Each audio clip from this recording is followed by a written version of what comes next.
Gravação iniciada, presidente. Muito bem, daríamos início, então, à sessão da primeira turma ordinária da 4ª Câmara, a primeira sessão de julgamento do CARF, período da tarde do dia 12 de novembro de 2020.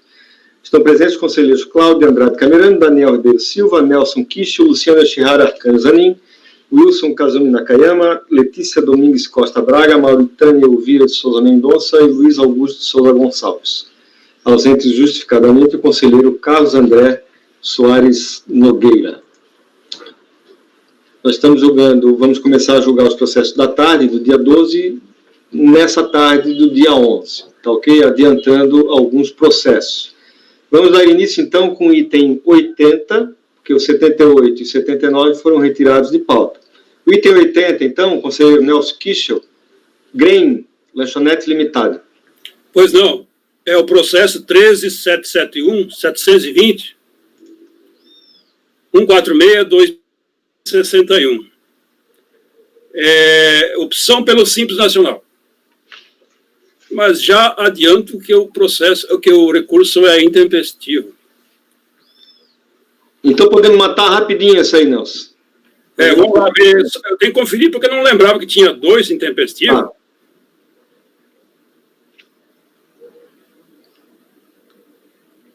Vamos lá.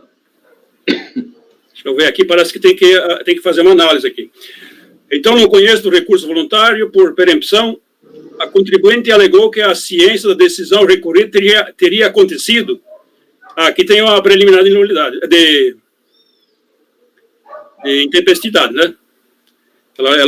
A contribuinte alegou que a ciência da decisão ACO teria acontecido em 20 de janeiro de 2017, conforme excerto das razões do recurso que colaciona. Na verdade, diversamente do alegado pela contribuinte, a ciência da decisão ACO deu-se por edital em 27 de 12 de 2016, conforme excerto do edital. E aqui eu colacionei aqui o edital, né? Ele foi afixado 12 de 12 de 2016 e foi retirado 27 de 12 de 2016. Aqueles 15 dias, né? Então, ele tomou ciência dia 27. A ciência ficta, porque houve tentativa de ciência por aviso de recebimento pela agência dos Correios, e o AR retornou com endereço incompleto.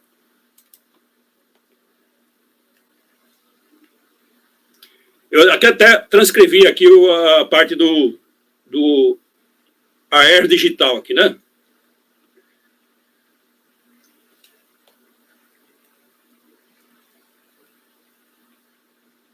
E teve também depois um despacho aqui, intimada por edital, o responsável pela contribuinte compareceu na repartição fiscal em 20 de janeiro de 2017, para tomar a ciência em formular o papel da decisão ACO. Mas a ciência já tinha acontecido antes, né? Lá em 27 de dezembro. Quando recebeu cópia da decisão ACO, conforme excerto que colaciona. 20 de janeiro de 2017. Como demonstrado, a ciência deu-se em 27 de 12 de 2016, e no dia 20 de janeiro de 2017, apenas a entrega física da cópia da decisão ACO.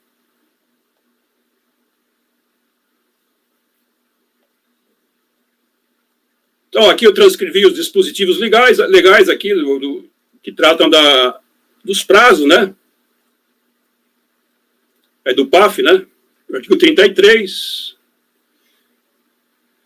No caso em tela, como já mencionado, restou caracterizada a inobservância do prazo legal para a interposição do recurso. A contribuinte tomou ciência da decisão de primeira instância no dia 27 de 12 de 2016, por edital, terça-feira, folha 37, tendo, todavia, protocolizado o encaminhamento de suas razões do recurso voluntário a este colegiado somente em 17/2/2017, sexta-feira. A contagem do prazo aponta o dia 26 de janeiro de 2017, quinta-feira, como data fatal para a apresentação da peça de defesa. O que, no caso, não foi observado, pois foi protocolada as razões do recurso em 17/2/2016, sexta-feira, ou seja, 22 dias de atraso. Portanto, trata-se de recurso apresentado a destempo. A não observância do prazo legal para a interposição do recurso voluntário impede o seu conhecimento, na medida em que a tempestividade constitui um dos pressupostos objetivos de admissibilidade. Portanto, não conheço do recurso, é como voto.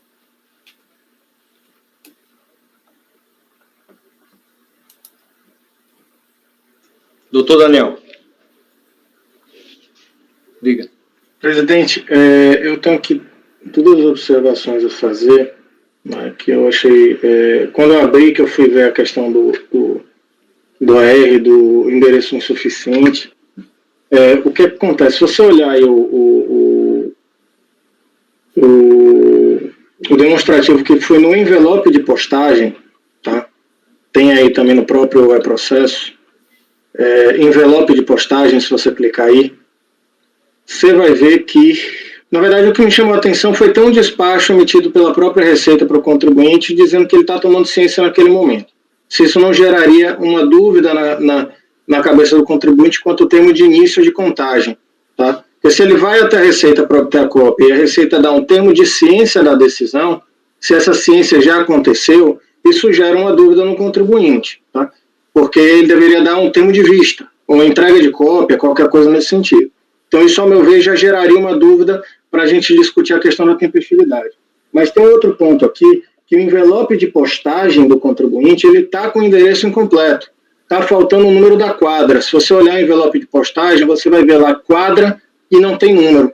Se você olhar o AR, que é o que o conselheiro Nelson colocou no voto dele, por sua vez, o AR, que é aquele cartãozinho que volta, ele está com quadra 5. Ele está completo.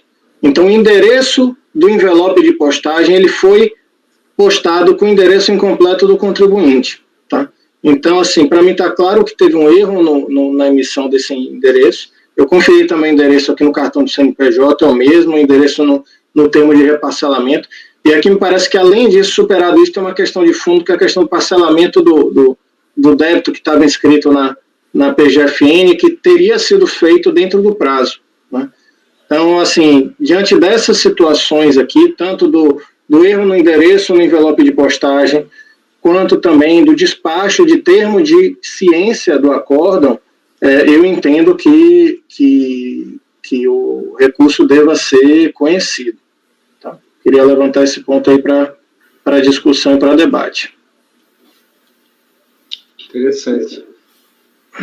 Teve um erro, você vê que no envelope de postagem comeu o número da quadra no final, está sem número de quadra. Eu vi aqui. Doutor Camerano, queria falar. Mas também... Bom, em consideração a essas observações do conselheiro Daniel, tenho que admitir que realmente só o fato de ele ter tomado ciência na repartição e ter dado um termo de ciência realmente causa uma dúvida grande no contribuinte. Isso aí é uma dúvida muito grande, que por isso que talvez tenha não observado o prazo. Além disso, tem a própria DRJ admite que foi feito um reparcelamento solicitado em 28 de janeiro de 2016, dentro do prazo do termo de indeferimento. Então, enfim, tem muitas coisas aqui que estão pesando em desfavor do recorrente, e por um equívoco da própria unidade mesmo. Doutora Letícia, queria falar? Só com relação à questão do edital, porque tem um edital de 27 de dezembro, né? Esse aí é que eu não sei. Eu concordo totalmente, mas a gente também teria que enfrentar, concordo que isso pode ter levado esse termo de ciência, pode ter levado o contribuinte a erro, mas a gente também vai ter que superar a questão do edital, né? É porque o edital ele foi feito porque o AR foi devolvido. A partir do momento que a gente reconhece que o AR, que a postagem foi feita com o endereço errado, a própria intimação por edital ela não teria... Não prevalece. Né? Ela não vai prevalecer aí. A gente superaria a intimação por edital por conta disso. Porque se na prática, salvo empresa grande que tenha contrato de recortes, elas tomam ciência desses editais. Na prática, o contribuinte só tomou ciência quando foi tentar recolher, não conseguiu, chegou na Receita, teve o termo de ciência, né? Então mostra que há de fato uma série de dúvidas aí geradas ao contribuinte. E o edital, para mim, aqui não tem validade, porque esse endereço de postagem foi errado. E o detalhe, né, é que a devolução da correspondência do AR tem exatamente a ver com essa falta da quadra. Da quadra. Exatamente. E o engraçado é que no AR, no cartãozinho do AR, está correto. Aquele cartão que vai junto ao correio. Ou seja, se o correio tivesse observado, muito provavelmente teria localizado. No endereço que está no envelope, que está aí, segundo o processo, cartão do envelope. Porque o AR está correto. Então, até isso também acredito que conduziu o relator aí pela linha da intempestividade, porque ele olhou o cartão do AR. O cartão do AR é o cartão, o endereço está absolutamente correto. O que está errado é o endereço do envelope. Mas o que recebe, o contribuinte recebe é exatamente o envelope. Envelope, exatamente. Doutor Nelson, o senhor verificou o mérito desse processo? Não. Não. Tá. O senhor teria condição de verificar o mérito desse processo até amanhã? Acho que sim. Tá. Então nós vamos fazer a mesma coisa que fizemos com os processos, aqueles processos anteriores. Vamos dar vista em mesa desse processo. O senhor retorna com ele amanhã. Pode ser? Pode ser. Amanhã à tarde, então, tá? Tá. Só deixa eu fazer a anotação aqui, gente.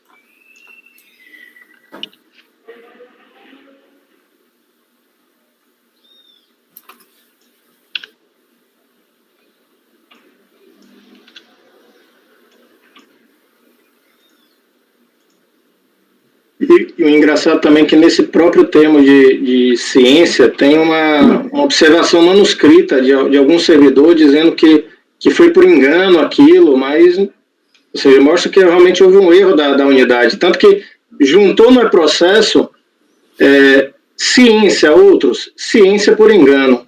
Para ver como é curioso que realmente a unidade deu ciência, né? Então, depois que verificou que já tinha acontecido o edital, né? Tá ok. Então, retornamos com esse processo amanhã à tarde, tá? Ok. Doutor Daniel, item 81, HDF, Assessoria e Consultoria Educacional Limitada. O nome correto agora está Colégio Marques, está na minha pasta aí, viu, presidente? Colégio Marques. Marques, exato. Bom, presidente, trata-se de um recurso, na verdade um ato de exclusão, ADE, ou falta de escrituração do livro caixa ou não identificação da movimentação financeira. Tá? Aquele típico caso em que o contribuinte deixa de escriturar parte da movimentação financeira que teve no livro caixa. Ele foi excluído por conta disso. A DRJ manteve em termos de manifestação de conformidade, ele alega ofensa ao princípio contraditório e ampla defesa, cerceamento do direito de defesa, e diz que em momento nenhum a fiscalizada foi intimada a prestar esclarecimento sobre o livro caixa e sobre sua movimentação financeira. Então, basicamente, inclusive, ela alega nulidade por conta disso, porque ela entende que deveria ter sido intimada para justificar a movimentação financeira que ela não tinha escriturado no livro caixa. Traz também uma justificativa de omissão, uma alegação de omissão do ato declaratório quanto aos efeitos futuros. A DRJ manteve a exclusão, tá? Entendendo que a falta de escrituração do livro caixa ou não identificação da movimentação, seja um, seja o outro, o enfoque é o mesmo, relativamente à movimentação financeira, inclusive bancária. Ou está escriturado no livro caixa, ou sua escrituração não permite sua identificação. Ainda ressaltaram que a documentação apresentada pela impugnante evidenciou que a movimentação financeira bancária de cobrança de mensalidade era superior àquela registrada no livro caixa, aproximadamente o dobro do que estava registrado. Tá? Ciente do acórdão, o contribuinte alega nulidade do ato declaratório por entender que deveria ter sido intimado para justificar. Diz que o agente fiscal utilizou todas as entradas bancárias para autuar o recorrente pelo regime tributário do lucro presumido, apesar de que não é o objeto aqui da discussão, né? O que está em discussão aqui é apenas o ato declaratório de exclusão. Diz que o auditor fiscal, depois de obter os extratos bancários, não emitiu qualquer pedido de esclarecimento ou intimação para que a hora impugnante esclarecesse ou comprovasse de forma individualizada a origem dos recursos depositados nas suas contas bancárias. Aí ele traz arguições, começa a confundir um pouco, traz arguições a respeito do artigo 42 da 9430, que não é o fundamento nem objeto aqui também da exclusão. Tá? Nulidade presente auto de infração e imposição de multa, não é o caso, eu já estou até enfrentando um pouco, não é o caso que também não estamos falando aqui de lançamento tributário. Tá? E diz que não consta nos autos nenhuma declaração da recorrente afirmando que todas as entradas bancárias em conta corrente são cobranças mensalidades, porque o fiscal em algum momento no TVF fala isso, que a própria recorrente teria confirmado que todas as entradas seriam mensalidade. E requereu a procedência do recurso voluntário para cancelar o declaratório. Passo ao voto, presidente. O recurso voluntário basicamente se funda em 3 pontos. Primeiro, nulidade do ADE por falta de intimação regular para justificar a movimentação financeira, conforme disposto no artigo 42 da Lei 9430. Preliminar de nulidade do auto de infração por cerceamento do direito de defesa, por defender que o relatório que deu origem ao requerimento de exclusão não é individualizado e detalhado, ferindo o seu direito à ampla defesa. E ofensa a princípios da verdade material e moralidade da administração pública por entender que não constam dos autos nenhuma declaração da recorrente afirmando que as entradas decorrem de pagamento de mensalidades e não consta o detalhamento individualizado da movimentação. Passo a análise das duas preliminares arguídas de forma conjunta por entender que seus fundamentos possuem íntima ligação. Basicamente, defende o recorrente ter havido nulidade do ADE por falta de regular intimação prevista no artigo 42 da 9430 e nulidade do auto de infração e multa por falta de individualização dos lançamentos. Entendo que não assistir a menor razão à recorrente. Talvez os argumentos por ele apresentados tivessem alguma relevância se estivéssemos diante de um lançamento de crédito tributário fundamentado no artigo 42 da Lei 9430, que é a presunção de omissão de receitas por depósito bancário de origem não comprovada. Apenas se estivéssemos diante de tal lançamento é que os argumentos recursais teriam alguma relevância e, de fato, haveria necessidade de prévia intimação e bem como individualização dos valores de omissão de receitas. Esse não é o caso e os fundamentos recursais são absolutamente equivocados. O artigo 42 da 9430 sequer é fundamento legal do presente processo administrativo. Estamos diante de um ADE com fundamento no artigo 29, inciso 8, da Lei Complementar 123, que é a falta de escrituração livro-caixa ou não permitir a identificação da movimentação financeira, inclusive bancária. Veja, portanto, que o referido dispositivo determina de forma expressa a exclusão do simples quando houver falta de escrituração do livro-caixa ou o referido livro não permitir a identificação da movimentação financeira, inclusive bancária. O dispositivo legal não se limita à omissão de receitas, que sequer é ventilado ou analisado para fins de representação de exclusão.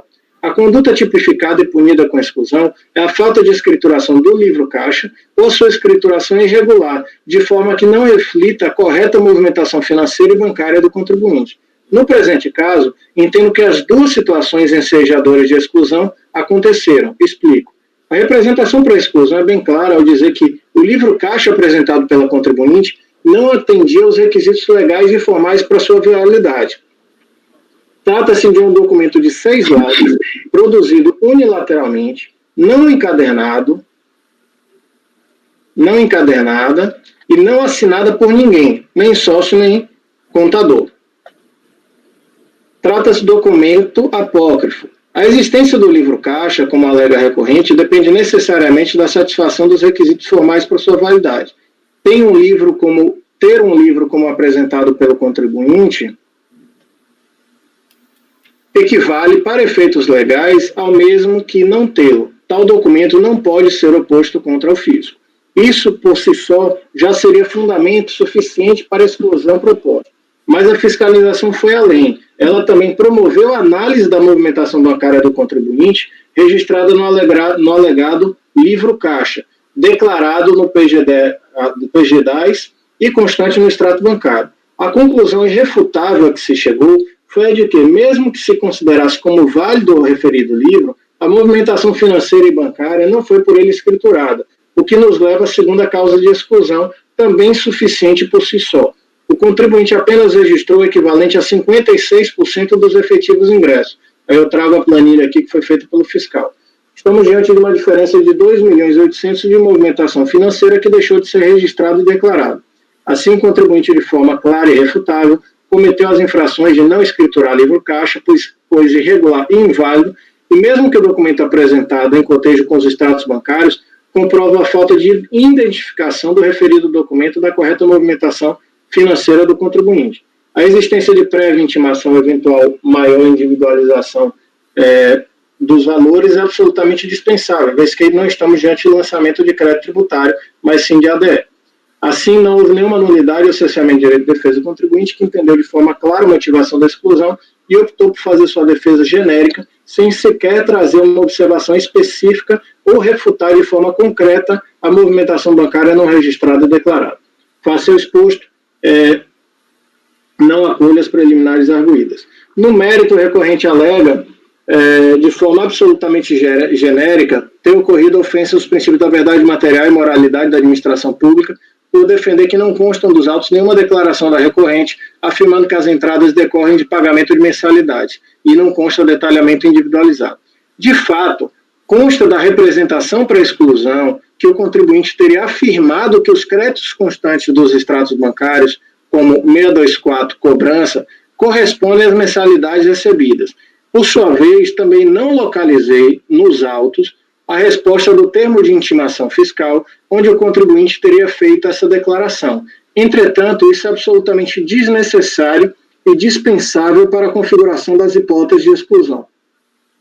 O que se está punindo é a falta de escrituração do livro caixa, ou sua escrituração sem o registro da correta movimentação financeira. Pouco importante a origem ou a natureza dos créditos e recebimentos do contribuinte. Ressalto mais uma vez que é incontestável e ficou comprovado que o contribuinte deixou de registrar aproximadamente 50% dos ingressos financeiros em sua conta bancária. O contribuinte também não se insurge de forma concreta e específica contra isso. Basicamente, defende que os créditos podem ser de empréstimo bancário, pode ser de empréstimo dos sócios, etc. Mas isso não tem o condão de afastar a hipótese de exclusão. Assim, em resumo, presidente, eu afasto as preliminares arguídas e voto no mérito por negar provimento ao recurso voluntário. Alguém tem alguma dúvida? Doutor Camerano.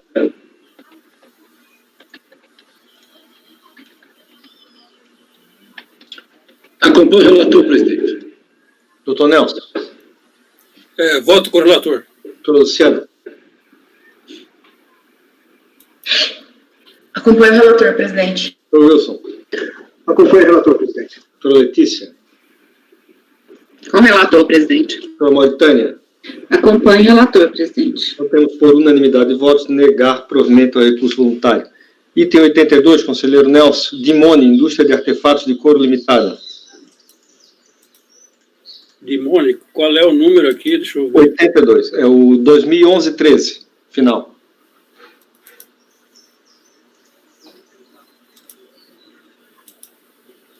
Processo 11.065, 724.036, 2011-13. Exclusão do Simples Nacional. Dimone, indústria de artefatos de couro limitada.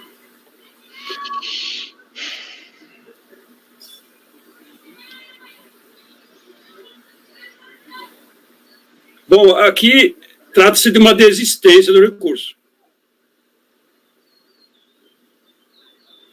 Vou lá direto para o voto. Porque essa desistência, ela precisa ser um pouco analisada, né? Não conheço do recurso voluntário. Empresas do mesmo grupo econômico, responsabilidade solidária.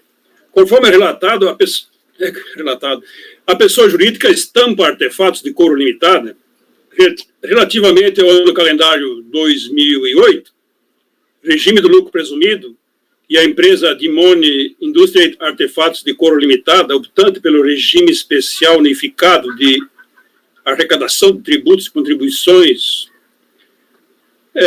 em síntese, é simples, praticaram atos simulados de fato, ou seja, com o fim de utilizar tratamento tributário diferenciado com o propósito de evadir as contribuições previdenciárias, patronais e de outras entidades e fundos, empresas do mesmo grupo econômico, responsabilidade solidária, assim caracterizados, que a empresa optante pelo simples mantém quase a totalidade dos empregados, e sua receita é inexpressiva, que enquanto inversamente a outra empresa do grupo que contribui sobre a folha de salários concentra as receitas e quase não possui empregados.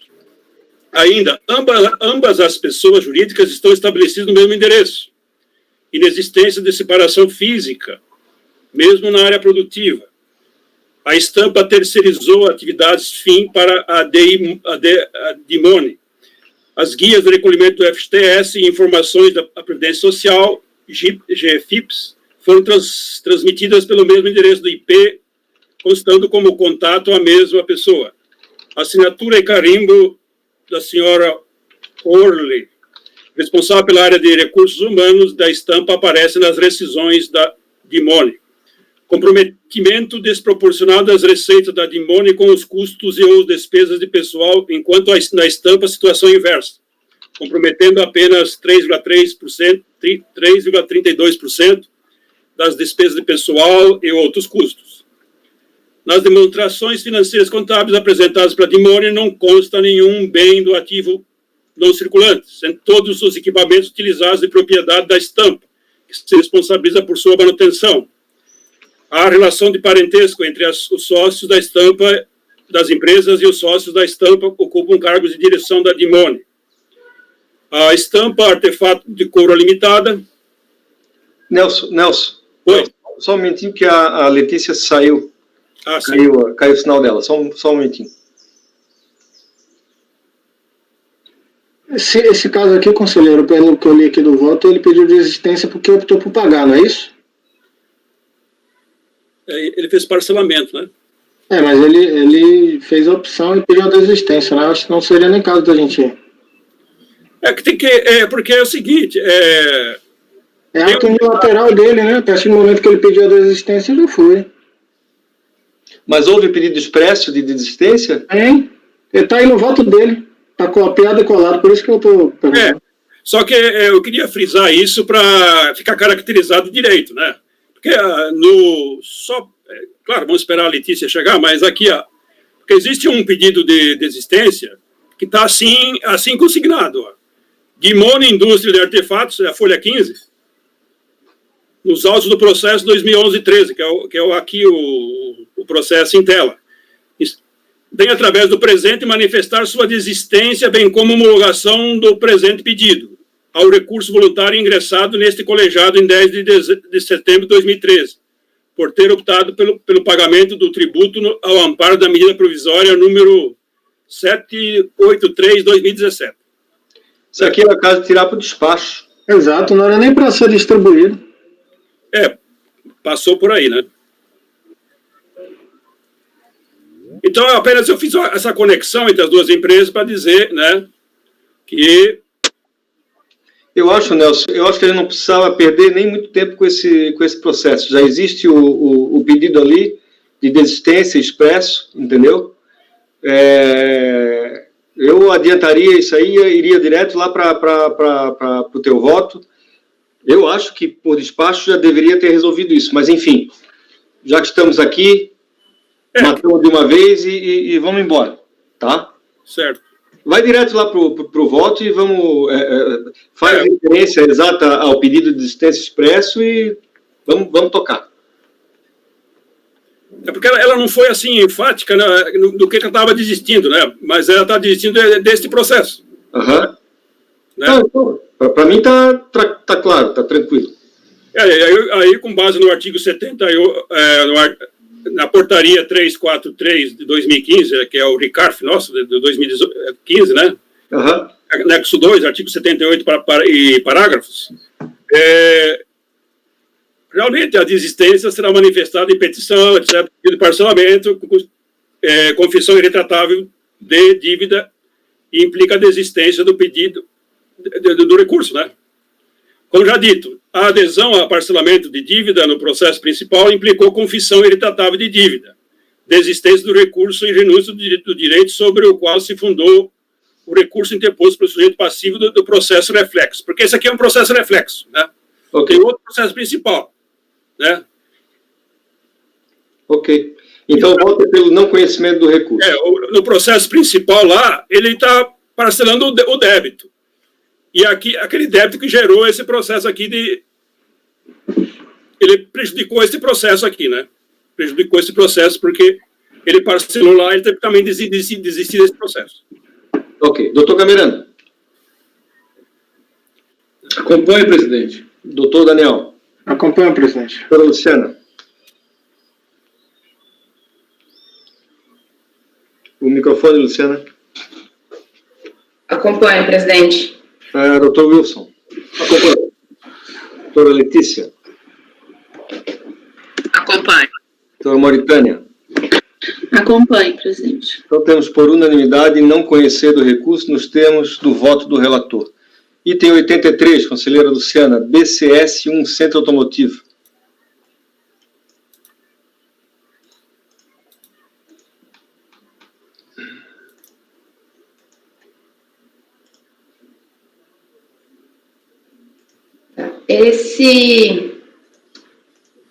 Esse processo, ele se trata de um termo de indeferimento à opção do Simples Nacional, em razão da contribuinte não ter comprovado regularidade junto ao município relativa à emissão do alvará do Corpo de Bombeiros aqui dentro do prazo legal. Aqui no caso em específico, até estou colocando a discussão para vocês,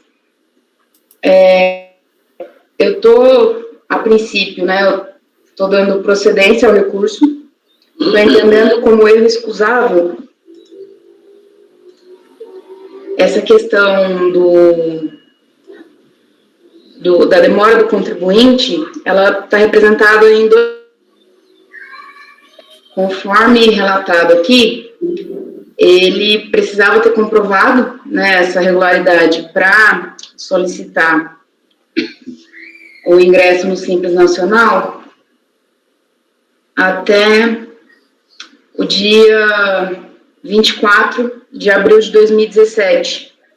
E ele acabou formalizando, né, esse pedido de ingresso da maneira adequada com a demonstração de regularidade junto ao município no dia 26 de abril.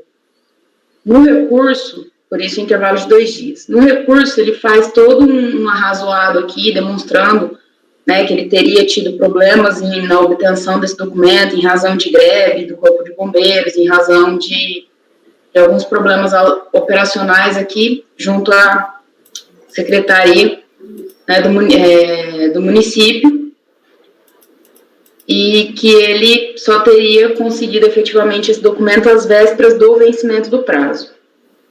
No caso, a DRJ, ela indeferiu, né, ela manteve o despacho decisório do indeferimento com base no critério objetivo, né, relacionado ao prazo. Falou, você tinha até o dia 24 para formalizar de maneira adequada o seu pedido, você não o fez, né, e por esse motivo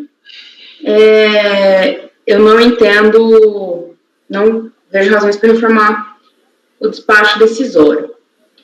No caso aqui, né, como eu já adiantei o voto para vocês, eu estou seguindo pela linha, né, da caracterização do erro excusável, inclusive citando aqui, né, o precedente do conselheiro Camerano, em razão à questão, principalmente, né, da tese que ele defende no sentido da relativização, né, de certa maneira, desses critérios para as empresas, né, do Simples Nacional, não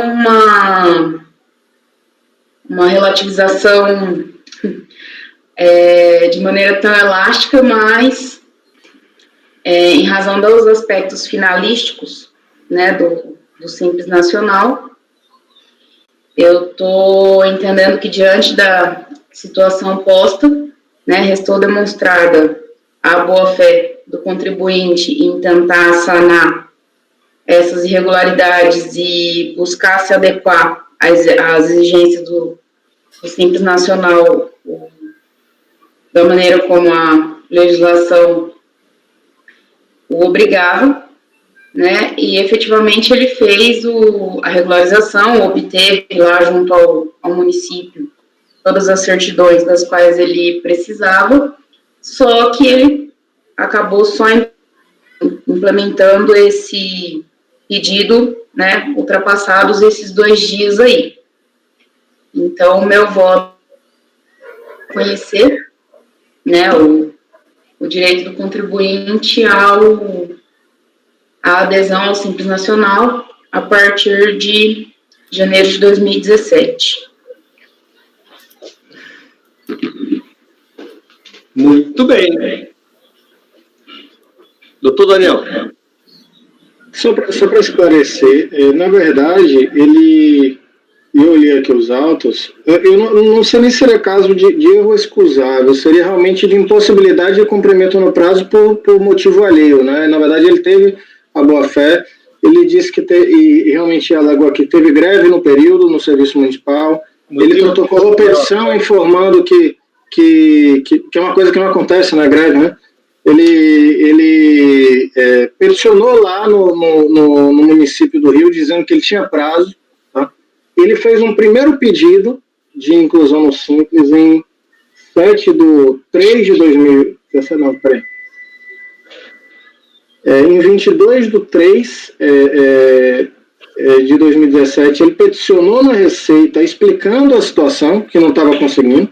Em 7/4, ele fez o primeiro pedido de opção, ainda dentro do prazo, mas ele sabia que estava sem a documentação necessária, porque não tinha conseguido a documentação necessária. Aí sai, 2 dias depois ele faz o novo pedido. Assim, eu acho que está completamente demonstrado que, na verdade, foi uma impossibilidade, por razão alheia, dele conseguir cumprir dentro do prazo, apesar de que ele fez todo o possível para isso e não foi culpa dele, né? Então, eu concordo com o relator, só que esclarecer que ele fez um pedido antes do prazo, né? Só que ele fez esse pedido sem a documentação toda, mas já tinha justificado, inclusive perante a Receita antes, a impossibilidade e a demora que estava acontecendo. Então, eu não vejo o que ele poderia ter feito diferente aqui.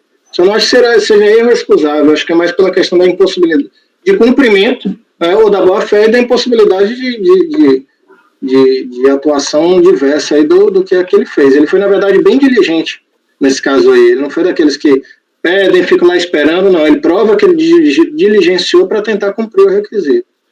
É que no caso aqui, Daniel, eu só fiz concordo com tudo que você disse, até tá no corpo do voto também. É só essa questão que eu até, né, coloquei a respeito da questão do erro, porque a DRJ, ela anotou que o contribuinte ele já tinha conseguido os documentos no dia 20. Então, o que a DRJ disse? Falou assim, mas no dia 20 você já tinha os documentos, por que você não protocolou até dia 24 e só protocolou no dia 26? Depois de passados 2 dias. Entendeu? Então, por conta só dessa observação, né, no fundamento do acórdão da RJ, é que, além desses argumentos, né, da demonstração da boa-fé e a princípio, a evidência de uma inexigibilidade de conduta diversa, eu fiz esse adendo aí relacionado à questão do erro excusável em relação ao estouro do prazo em 2 dias. Pois é, eu confesso, né? Bom, vocês sabem como é que é geralmente as minhas posições. eu fico muito reticente em relação a você tentar suprir esses critérios que são objetivos, né? Por exemplo, o cumprimento de um prazo, por exemplo, né? Não vejo aqui como caracterizar como um erro excusável. Não vejo erro aqui. Não consigo enxergar como fundamentar a existência de um erro, tá? Para fundamentar. Se houvesse, eu até iria por esse caminho, entendeu? Mas aqui não estou enxergando. Posso até estar enganado, né? Então, assim, ó, eu particularmente, né, fico reticente, talvez eu seja um pouco formalista demais, né?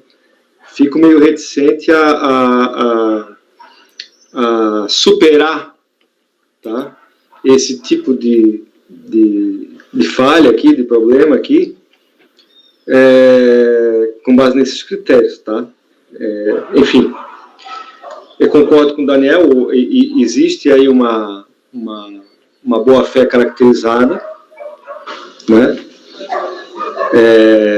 Uma diligência por parte do contribuinte em buscar resolver a situação. Talvez por aí você poderia achar um caminho, né? Como disse o Daniel, mas com base no erro, não. Eu não iria por esse caminho. Essa questão do prazo aí, presidente, inclusive, na verdade, de fato, está aqui. Ela chegou a ser deferida no dia 20. Só que, qual a prova de que ele tinha conhecimento, que ele tomou conhecimento desse deferimento no próprio dia 20? Eu estou falando de 20 para 27. Não tem nada nos autos que demonstre que já no dia 20 ele tinha ciência. E também me parece que é um pouco irrazoável você dar 180 dias de prazo e exigir que ele nos últimos 7, porque ele tinha o conhecimento lá, ele só conseguiu nesses últimos 7 dias ele precisasse cumprir esses requisitos. Eu acho que aqui é um caso, eu concordo com você, presidente, quanto à questão dos requisitos objetivos, mas aqui esse caso é completamente diferente e específico. Ele informou a Receita, olha, ele está demorando, eu não estou conseguindo. Ele fez o pedido antes, tá, em 7/4, dentro do prazo. Então, assim, ele fez o pedido com tudo que ele tinha disponível para ele, 7/4. Né? Se ele tivesse feito o pedido em 20/4 sem o documento, é uma coisa, ele já tinha à disposição, mas não, ele foi completamente diligente. Eu acho que é um caso bem específico aqui, porque realmente não é culpa dele isso daqui, né? E ele teve toda a diligência possível, informou a Receita Federal que isso estava acontecendo, né? Fez o pedido, muito provavelmente esse pedido de opção em 7/4 sequer tinha sido analisado quando ele fez o novo pedido em 26 ou em 27, então provavelmente sequer... no caso ele tinha sido analisado e negado. Foi automático, né? Então, sim, ele fez tudo o que podia fazer, então não vejo aqui como prejudicar o contribuinte por uma mora que não é dele, por uma coisa que ele já deixou a Receita Federal ciente do que estava acontecendo. Então. Eu acho que nesse caso aí você poderia inclusive invocar um fato do príncipe, ele não tem controle sobre essa questão, ele não consegue obrigar que o Corpo de Bombeiros soltasse a licença, eventualmente entrar com a mandado de segurança, mas enfim, eu acho que seriam diligências onerosas demais para um contribuinte que está pretendendo simples, né? Então, enfim, eu acho que dá para sair nesse tempo suficiente, né? Você já se vira como uma empresa grande, você tem meios de buscar isso. Assim, o meio menos custoso para ele é fazer o que ele fez, protocolar. Exatamente. Informar a Receita Federal, fazer absolutamente tudo o que ele fez aqui. Então, exato. Assim, normalmente quando a gente vê essas situações, a gente não vê essa diligência que a gente vê nesse caso aqui. Nesse caso aqui ele fez tudo o que podia fazer, sinceramente, sem entrar judicialmente. Só que judicialmente gera um custo de contratação de advogado, enfim. Isso, eu acho que dá para sair por aí. Então, até por isso que eu procurei ser o mais transparente possível com vocês aqui em relação aos fatos, né? E se, uma vez eu estou me entendendo que é possível a gente superar essa questão, né? Apenas com base apenas entre aspas, né? Mas com esse primeiro argumento, né, da boa-fé e de inexigibilidade de conduta diversa, no sentido de que o contribuinte efetivamente demonstrou que fez tudo aquilo que estava no alcance dele e que não há, como o Daniel menciona aí, né, que não há evidência de que especificamente no dia 20 ele já sabia, embora o documento ali tenha sido né, formalizado no dia 20, aí eu retiro esse segundo argumento do erro, para superar essa questão dos 2 dias. Ok. Mais alguém quer fazer alguma consideração? Eu gostaria, presidente, assim, de sentir bastante mesmo. Me parece assim, que o contribuinte tenha me dado esforços para poder tentar conseguir toda a documentação necessária, né? Mas, assim, infelizmente, eu acho assim, que está muito claro, né, inclusive no voto da DRJ, que no dia 20 ele já tinha aqueles documentos, já estavam à disposição dele, e eu não sei se ele não conseguiu fazer prova que naquela data, né, teria algum problema, né, ou ele não teve ciência, não teve a possibilidade de ter ciência que estava à disposição dele, e aí só depois de 6 dias é que ele protocolou o pedido. Então, assim, eu realmente sinto muito, mas eu acho que a gente tem que tomar cuidado com essa discricionariedade, né?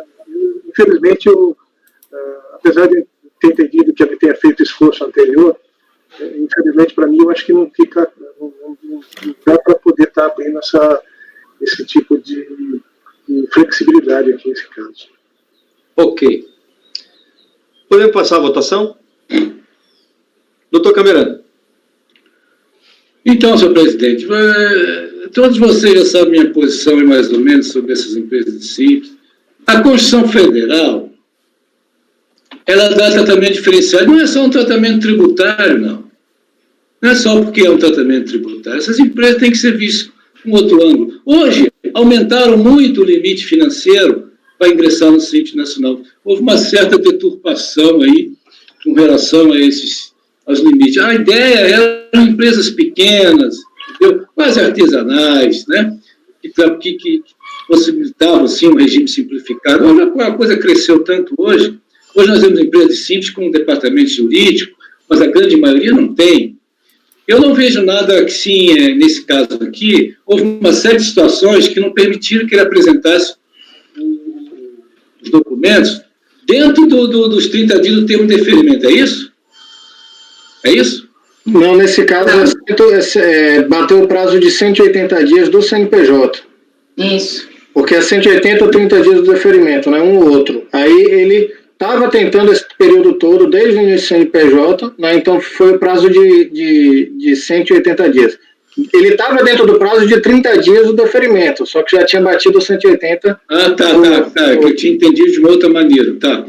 Mas eu acho que mesmo assim houver uma série de percalços aí nessa busca dele, em que eu, sinceramente, eu vejo adequado o voto da relatora e voto com ela do jeito que está o voto, presidente. Pode até rechear com mais algumas observações, conselheiro Daniel, conselheiro Letícia, até dar uma recheada aí, mas eu acompanho o voto.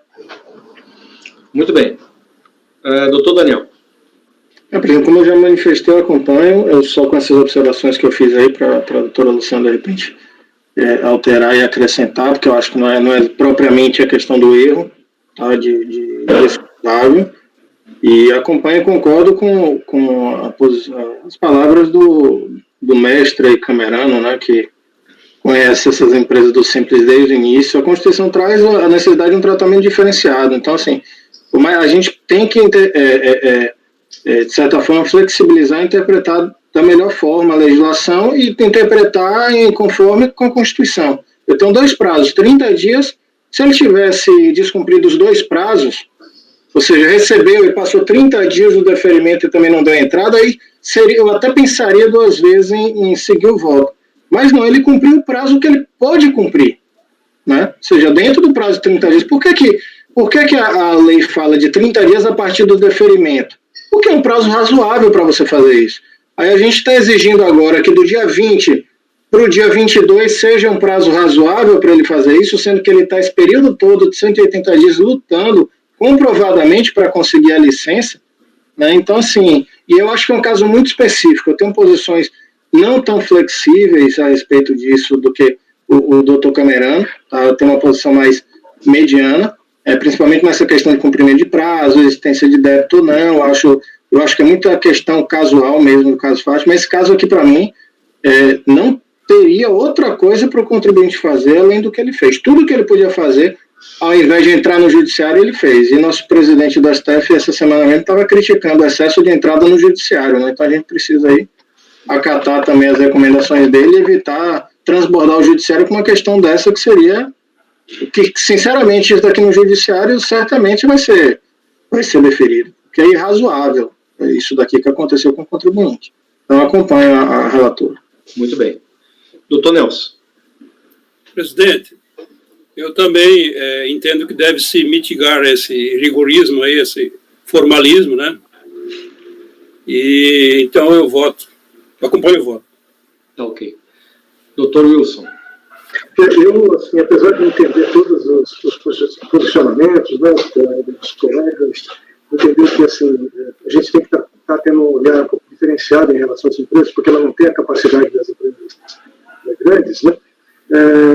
Assim, o fato é que são 180 dias desde a inscrição do CNPJ e 30 dias a partir do último deferimento, né, das outras unidades federadas. Então, assim, eu entendo que é tempo bastante razoável e eu acho que ela justifica, não acho que não dá para ter essa flexibilidade aí, não. Então, eu, com toda a vênia, eu vou discordar. Eu vou discordar da relatora. Ok. Doutora Letícia. Eu só gostaria de sugerir a relatora realmente para acrescentar essas questões que por conta do Estado, que o Estado seria o único competente para dar essa licença, que seria um fato do príncipe, enfim, tem vários julgamentos sobre essa questão, inclusive um julgado, que a gente estava aqui julgando, eu busquei um julgado da ministra Regina Helena do STJ, onde ela fala isso, que a licença de corpo de bombeiro não é alguma coisa que alguém possa emitir, o único que pode é o próprio corpo de bombeiro. Então, que em razão disso e da boa-fé objetiva do contribuinte demonstrado durante todo o procedimento, de avisar a Receita, de demonstrar o que estava acontecendo, que nós estamos dando provimento por conta disso, Luciano. Se você aceitar as minhas sugestões. Voto com a relatora. Ok. Doutora Mauritânia. Eu acompanho a relatora, presidente. Tá. Acho muito plausível a proposta. Ok. Eu vou acompanhar a divergência e você é absolutamente conservador nesse caso, até para me prevenir de casos futuros, tá? Respeito todas as opiniões que foram externadas aqui e considero que todas elas são absolutamente relevantes e plausíveis, tá? Talvez, até se eu tivesse que decidir esse caso, eu votasse diferente, tá? Nem deveria estar falando isso, mas enfim. Vou votar de forma absolutamente conservadora apenas para me prevenir de casos futuros, onde a objetividade tenha que ser cumprida à risca, tá? Posso estar errado, mas enfim. Então, temos aqui, por maioria de votos, dar provimento ao recurso voluntário para deferir a opção da interessada pelo Simples Nacional a partir de 1º de janeiro de 2017. Vencidos os conselheiros Wilson e Luiz Augusto. Tá ok? Bom, gente, eu vou pedir para o Alberto interromper a gravação, tá? Porque já estamos chegando às 18 horas. Depois voltamos a conversar. Tá ok? Alberto, por gentileza, você pode interromper a gravação?